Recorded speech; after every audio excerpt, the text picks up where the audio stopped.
Hi. So basically the axle is bent that way.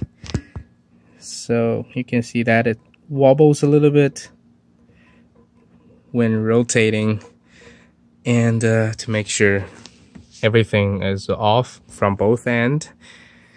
And you can see there is a slight bumpiness happening in the process, if you can pick that up.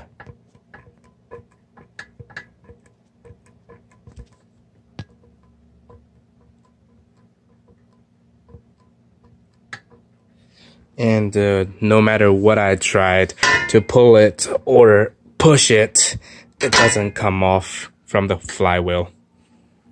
Hi. So basically the axle is bent that way.